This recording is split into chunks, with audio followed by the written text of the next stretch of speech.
Imagine you have a dream you're striving to achieve. You're working hard, perhaps for years or decades. You've made sacrifices to get to where you are, and now you finally have your shot at really making it happen. We're gonna get a star.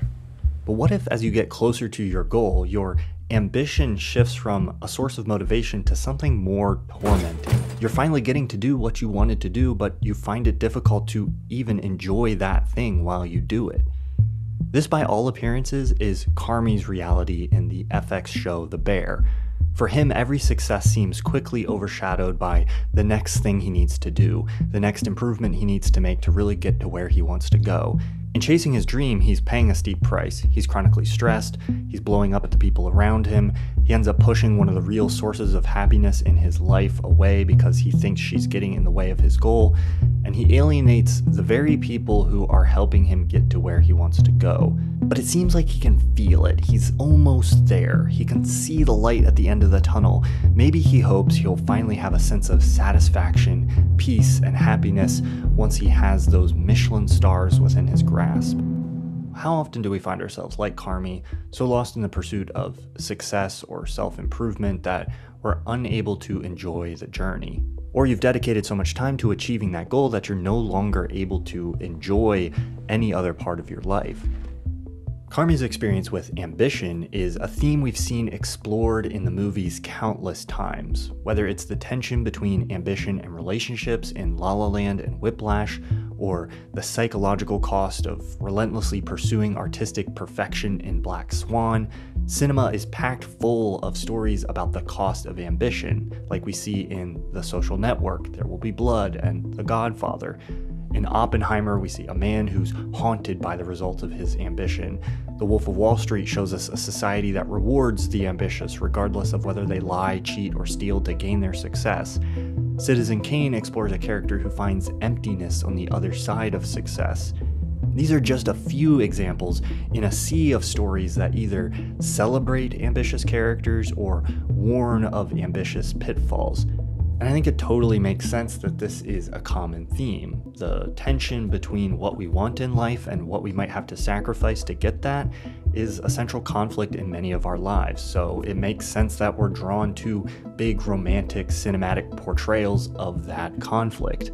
But I do wonder if, in the midst of Hollywood and American film's obsession with ambition and ambitious characters, we're missing something. Like, we're skeptical of ambition in our stories, but that skepticism is only about how ambition is directed and used. Whether we're celebrating positive ambition or warning against its potential dangers and pitfalls, the presumption seems to almost always be that the protagonist will be ambitious. What would it look like if we told the story of a life not defined by the relentless pursuit of ambition?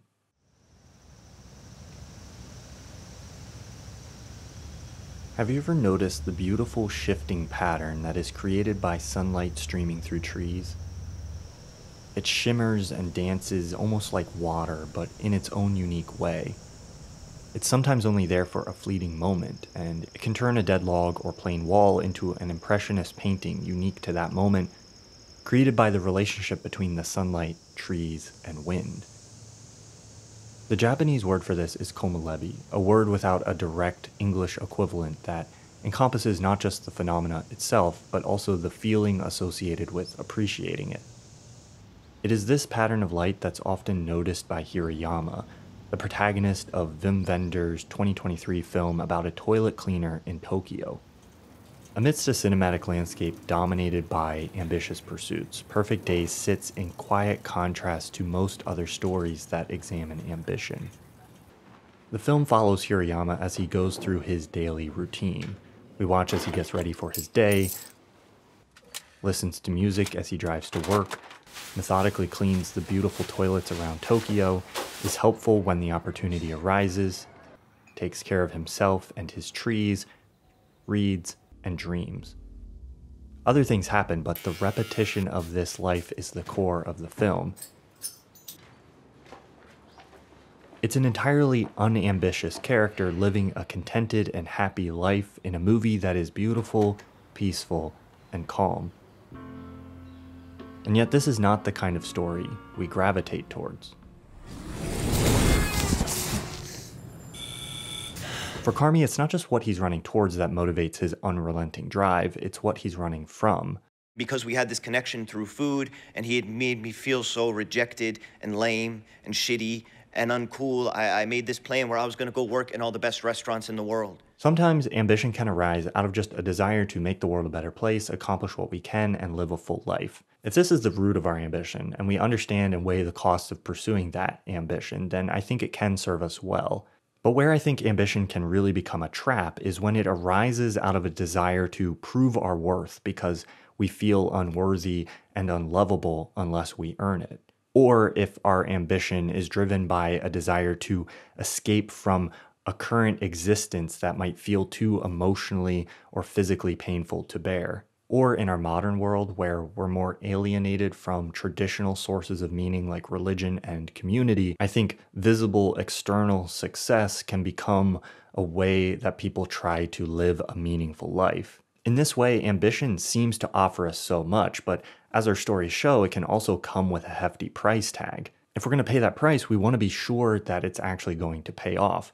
What about the people for whom the cost is not worth it? Or the people who lead lives that society deems not successful and then carry a sense of shame for not ever accomplishing more? What if you reach the light at the end of the tunnel and then instead of finding what you had hoped the success would provide, you find yourself emotionally right back where you started? There are, of course, many successful people who are content with where they are, but I think the number of stories about the cost and price of ambition that are often made by successful artists within our society also speak to very real experiences. And I think there are many people who haven't yet achieved success who wonder if the path they're on towards what culture has defined as successful is really going to be worth it. But if you find yourself skeptical of ambition, you might find yourself looking around and wondering if there's even another path to take. What does the alternative even look like?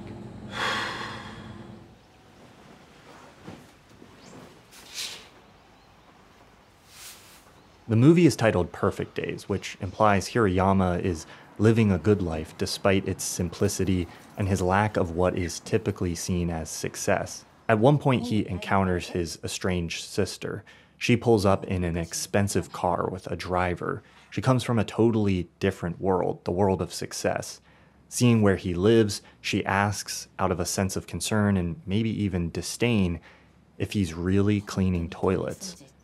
Yet he seems to me, watching the movie, largely happy, content with his simple life in a way that many people more successful than him struggle to be. It's not just movies or television that are obsessed with ambition. Recently, I went on the App Store to download an app and was greeted with a page of ways I can optimize my downtime. Even our relaxation time is often perceived as valuable only because it recharges us for more important things or is time we can use to practice skills for self-improvement. And then on social media, you can be fed a constant stream of how to be better, how to be more fit, look more beautiful, make more money. The list goes on. And even if the content isn't telling you what's wrong with you and how to be better, you're often seeing a constant stream of people who look and seem like they're living better lives. The important critique here is not the validity of these individual pieces of content or any of these stories about ambition. We can separate that individual experience of a single piece out from the overwhelming total experience of all of this content together. And when you look at it that way, you have to wonder what's missing from that image. One day, Hirayama's niece shows up unexpectedly. She's run away from her mother, the successful mother, who is a part of a different world. They go on a bike ride together, and stopping on a bridge, Nico asks if the river runs into the ocean.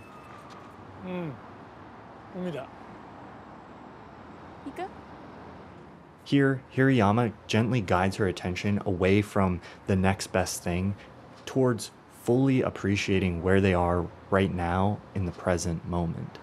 今度ね。今度っていつ？今度は今度。今は今。There's nothing wrong with wanting to visit the ocean, but if our minds are always stuck where they could be, we miss out on being where we are. I think this movie struck me so profoundly because in this small, gentle moment, it encapsulated one of the most difficult but important lessons I've had to learn in my adult life. Did you know when you were there? That it was special? I don't know. I think I was always too busy to know all the time.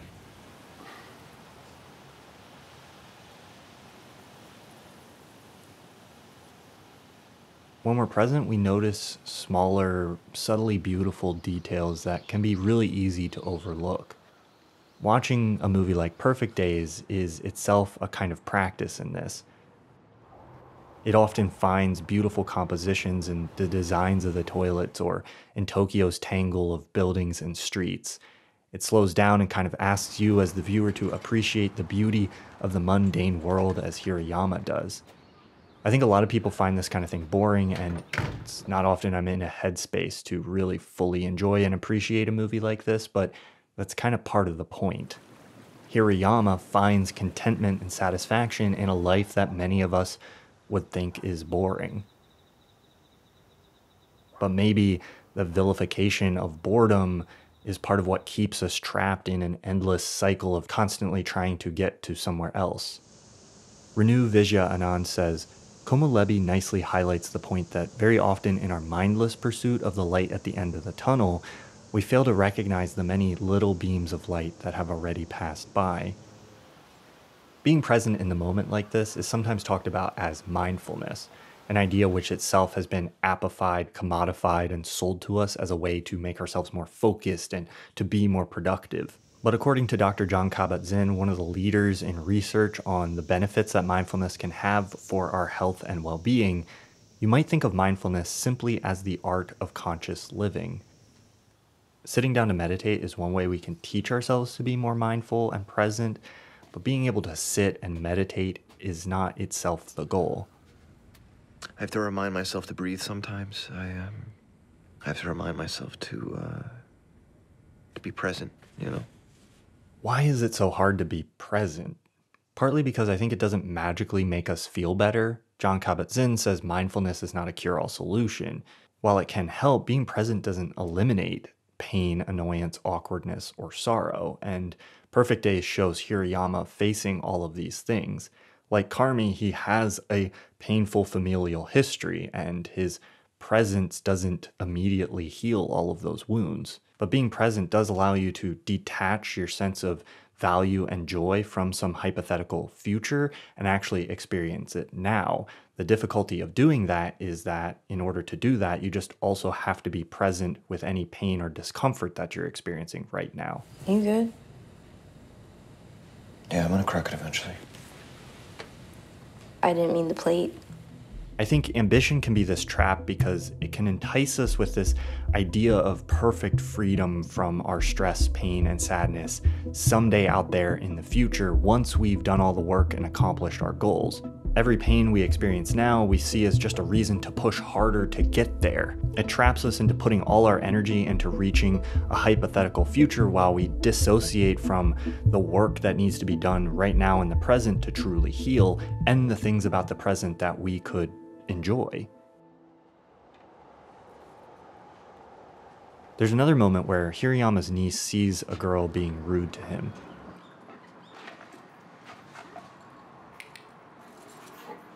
Nico looks to his face in sadness, perhaps expecting him to be hurt or offended. He seems to realize what she's thinking and smiles. It's as if he's saying, the lack of recognition from others is embarrassing for them, not me.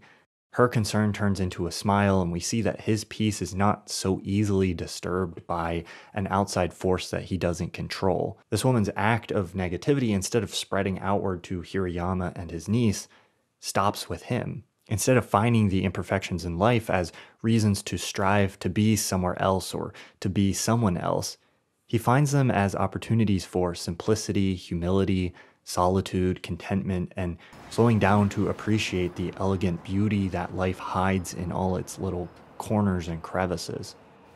I think there's this profound sense of loss that comes with feeling like our value as a person is attached to whether or not we can succeed within an unfair capitalist system that we don't control. Some people respond to this system's unfairness by fighting even harder to achieve success within its confines. Some people fight to dismantle it, and I think those are valid paths to pursue, but 本当にトイレ掃除してんの？ I think it's also deeply radical to do the work of finding your sense of success and self-worth independent of an external system entirely. I don't think the philosophy presented in Perfect Days is trying to minimize the struggle of those who work incredibly hard just to survive what life has thrown at them. I don't think it's saying that the solution to every problem is simple acceptance, or that we shouldn't strive to make the world more just and fair. But I think it does suggest that acceptance and presence makes life's inevitable struggles more tolerable. And for some of us, it's worth asking ourselves if we are like Carmy, feeling like we're stuck trying to survive when really we're just trying to get to the next rung on the ladder, or are desperately clinging to what we've already achieved. I think it's also important to note this doesn't mean living mindfully is passive resignation. Hirayama firmly and calmly stands up for himself when he's overworked by his boss. あのさ、これ毎日は無理だからね。 Mindfulness is not resigning yourself to a feeling of worthlessness. Instead, it's a heartfelt affirmation of the worth of even the small moments in life. Paradoxically, it's probably one of the harder paths to pursue. While hustle, beauty, and health culture challenge us to wake up earlier, work out more, be more productive, or invest more, you might find that just sitting down for 20 minutes to be with yourself and do nothing is more difficult than any of those things. And finally, I don't think being more present requires renouncing all your ambitions and dreams. Suddenly thinking you'll go off and live a perfect monk-like life of asceticism and presence is just another kind of ambitious perfectionism. In The Bear, a successful chef that Carmy idolizes is one of the most present and grounded people in the entire show. So why do you do this? I do it for a living. No, but like, don't you have stodges that do this shit? I think time spent doing this is time well spent. Time well spent? That's what it's all about? Yeah, I think so. Being more mindful in the pursuit of your dreams might even help you accomplish them. And if it doesn't, it'll probably at least give you a more accurate view of your actual wants and desires. That I want to sleep in more. Want to go to London more. Want to go to a party. I want to meet people. Live. Precisely. Carmy believes it's his intense singular focus that drives his success, but how does he know that's really true? Being present, we might notice that what we really want isn't another big accomplishment, but some rest. That maybe what we need is not a distraction from our emotions, but an outlet for them. That maybe what we need is not external validation, but to do the work of learning how to quiet the mean, self-critical voice inside our head. You know, maybe if I could provide more amusement or enjoyment for myself, it would be easier to provide for others, you know. I think you probably could accomplish a lot more than you think you could if you had confidence in yourself. And that's the message that we get from many of our inspiring stories about ambition. But if you don't end up accomplishing those dreams, or if you don't want to be great or ambitious, that's okay too.